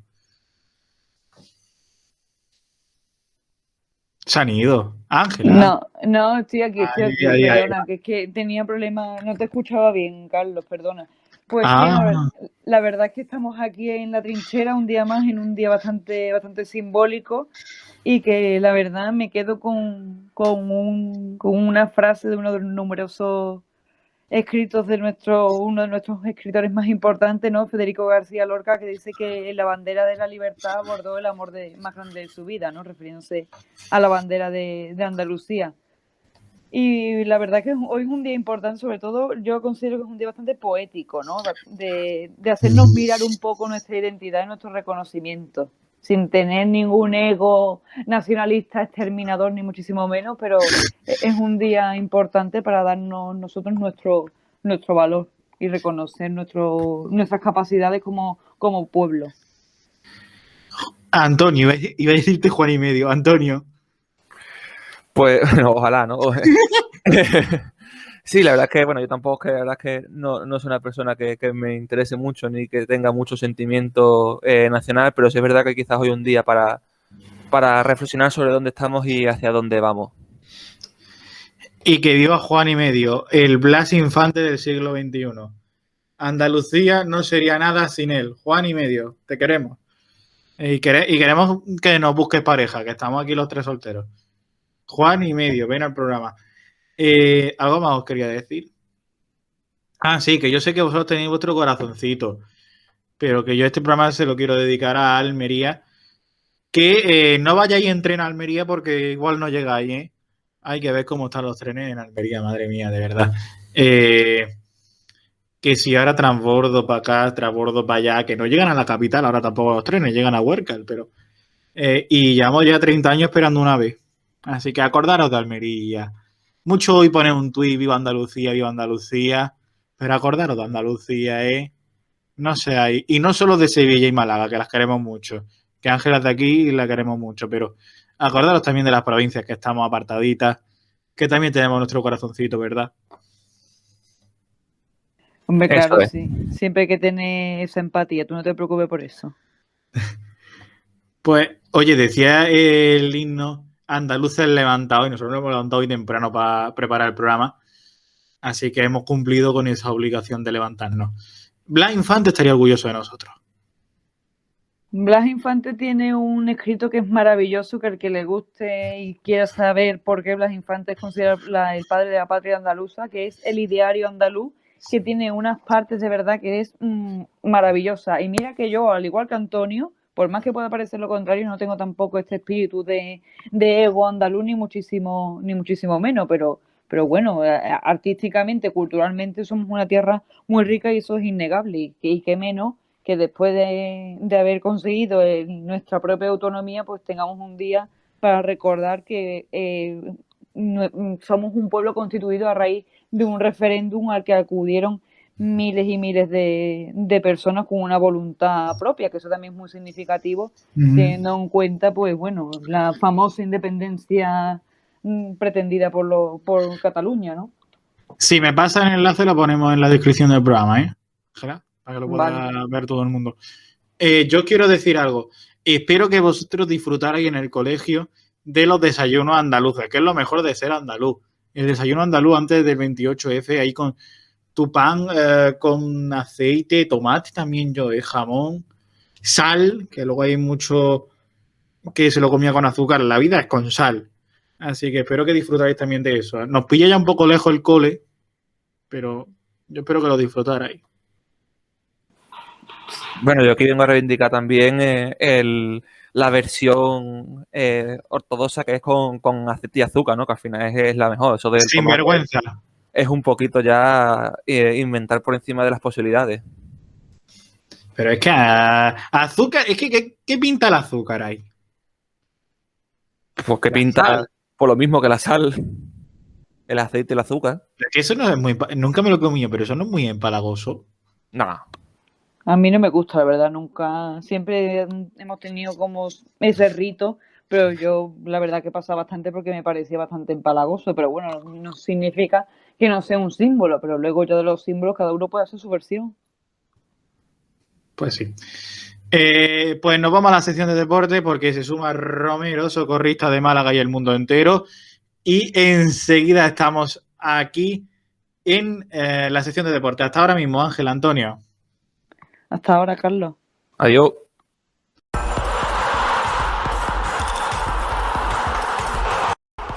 Información deportiva de la semana que comienza con la detención de Josep María Bartomeu, el expresidente del Fútbol Club Barcelona. Antonio Romero tiene análisis de la situación.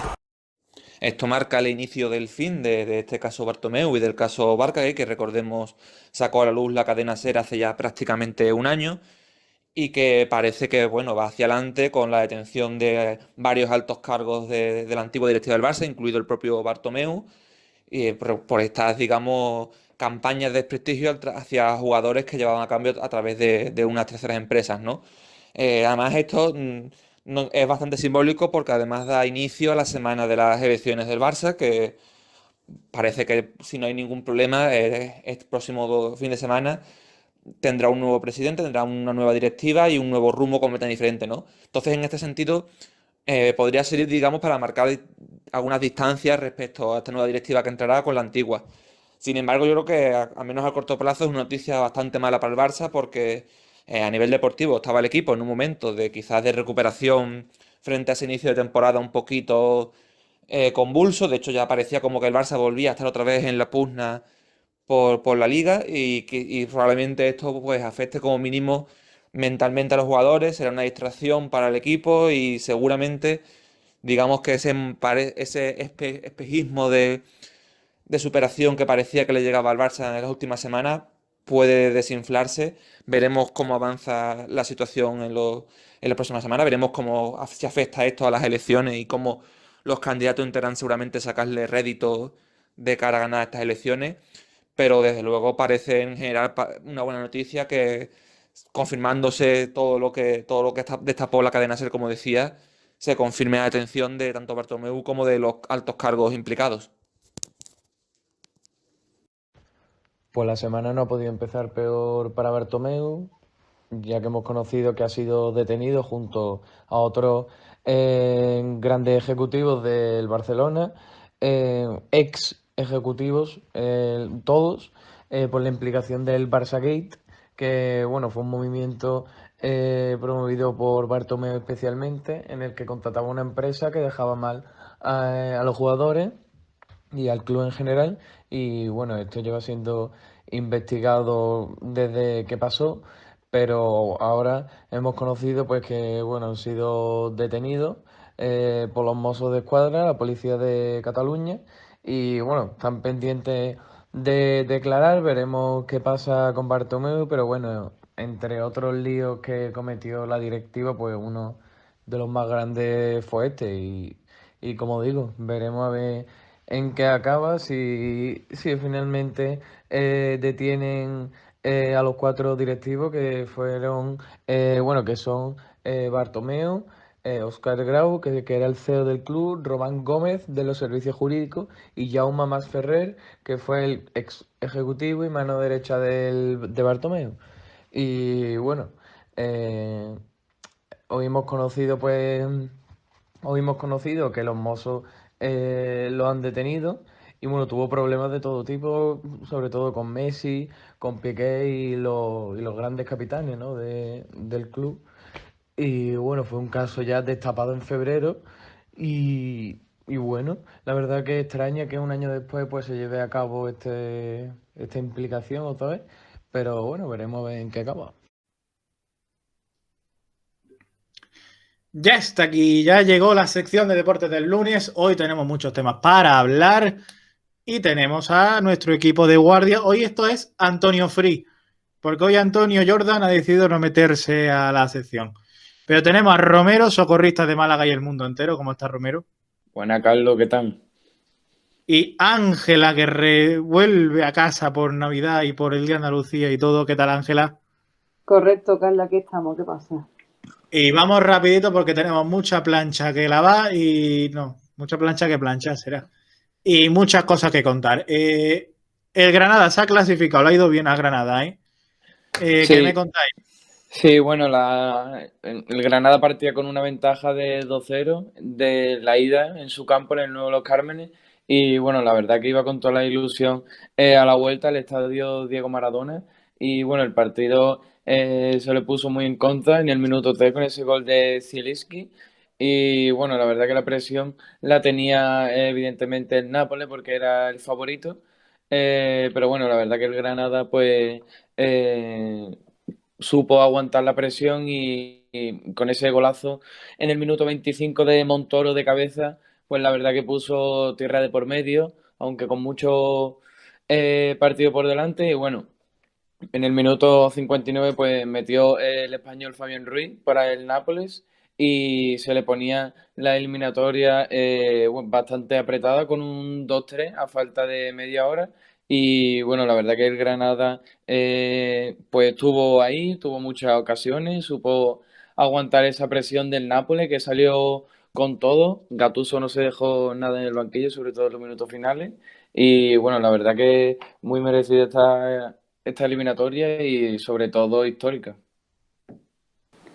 Sí, bueno, el Granada ha hecho un esfuerzo y ha convertido un partido que no era fácil, ni muchísimo menos, por mucho que tuviera la la eliminatoria bastante encarrilada, seguía siendo el Nápoles un equipo italiano que todo el mundo sabemos cómo podían jugar metidos atrás, pero bueno, Gattuso sabía que bueno, que tenía que salir a por todo y así fue, ¿no? Como me ha comentado Romero desde el primer momento, pues salió con todo y con esa intensidad. De hecho, en rueda de prensa Gattuso se quejó de que el juego fue muy lento y que Granada se encargó precisamente de hacer un partido a la italiana, ¿no? Retrasando mucho el juego y prácticamente dice que jugaron a tiempo completo 17 minutos, algo que suena bastante extraño teniendo en cuenta que Gattuso, pues bueno, forma parte de esa italiana del catenaccio todos metidos atrás y el juego bastante correoso.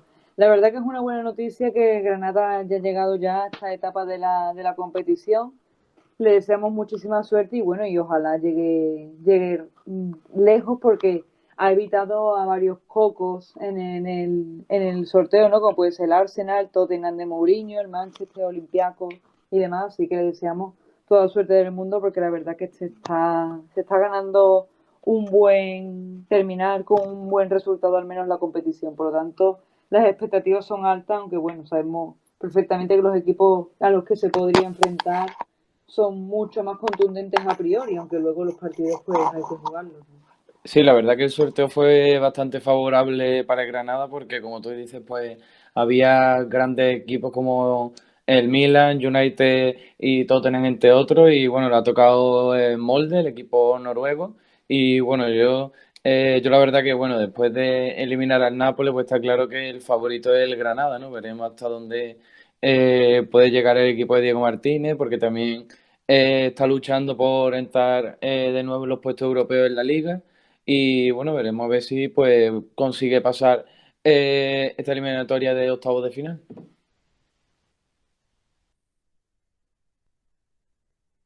Y ahora el calendario, ¿cuál es? Porque esto creo que le interesa a nuestros oyentes, sobre todo a los que no estén muy puestos en la información de Granada.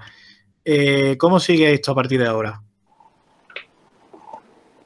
Pues la verdad que bueno, el otro día se cerró el sorteo que fue a partir de la 1 de la tarde y los emparejamientos están bastante claros, como lo ha dicho Romero, Granada pues ha resultado un emparejamiento bastante asequible y el Villarreal también, por lo tanto los equipos españoles se le intuye un futuro bastante positivo en la competición. Creo que Romero tiene más los datos concretos de lo que son las fechas y demás. Sí, la ida se disputará el jueves 11 de marzo. Y bueno, la eliminatoria, creo, el enfrentamiento más destacado, creo que el United-Milan. Y bueno, la vuelta se disputará el 8 de abril. Y bueno, como digo, pues el enfrentamiento más disputado pues es el United-Milan. Pues muy bien. Nosotros vamos con el Granada, ¿eh? O sea, esto no... O sea, a mí me parece muy bien esta gente, pero nosotros vamos con el Granada, que para eso es equipo español y andaluz encima. Y aquí, ante todo, viva Andalucía. Hablando de Andalucía, Sevilla-Barça. Visitó el Barça de Sánchez Pizjuán y se fue por la puerta grande. Una pena para el Sevilla, pero ganó el Barça. Ángela Antonio. Ángela Romero. Sí, bueno, la verdad que fue bastante disputado el partido y bueno, una victoria muy importante para el Barça para seguir en esa lucha por la liga y no desengancharse. Y bueno, la verdad que fue sobre todo un ensayo de cara a esa vuelta de la Copa del Rey que se disputará este miércoles en el Camp Nou. Y bueno, en el que el Barcelona pues parte de una desventaja de 2 goles abajo. Y bueno, la verdad que fue un partido bastante bueno, sobre todo me gustaría destacar a Dembélé en cuanto a la parte positiva, y la parte negativa creo que es la lesión de Pedri, que le vimos salir al final del estadio con muleta y bueno, en principio parece que no estará de baja tantos partidos como se preveía, pero bueno, será una baja importante en la vuelta de la Copa. Sí, sin duda fue un partido que bueno, sirvió de precedente y un cambio radical con respecto al Barcelona que se vio en la ida de la Copa, ¿no? La verdad que el equipo mejoró, sobre todo con la recuperación de Araujo, que con con la suma de Piqué, pues en defensa pues cambió radicalmente el aspecto del equipo, al menos a priori. Sí que es verdad que la noticia es un poco de la pérdida de Pedri, es un poco negativa, aunque bueno, no se pronostica que sea una baja demasiado larga, pero sí que es verdad que seguramente se pierda a la vuelta de la Copa, por lo cual hace que el Barcelona tenga una baja bastante sensible. Dembélé es la buena noticia, porque la verdad que es un jugador que no tiene nada que ver con el que llegó, que ha asumido, que sabe ahora y reconoce su posición en el campo y el rol que tiene, y lo está demostrando porque de unos partidos para acá quizás se puede decir que desde que comenzó esta temporada pues se ha confirmado como el verdadero revulsivo del equipo de Pumas, a lo que es una buena noticia teniendo en cuenta que eso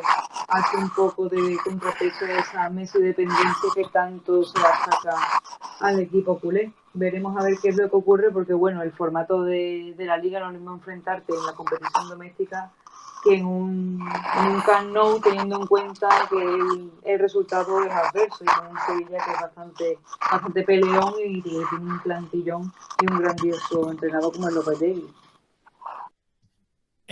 Pues muy bien. Es que nos quedamos sin tiempo, o sea, me parece muy bien estos análisis. Me encantaría seguir más tiempo, me encantaría hacer el doble de tiempo, pero es que nos quedamos sin tiempo porque el programa de hoy ha sido cargadito de información. Simplemente, minuto patriótico.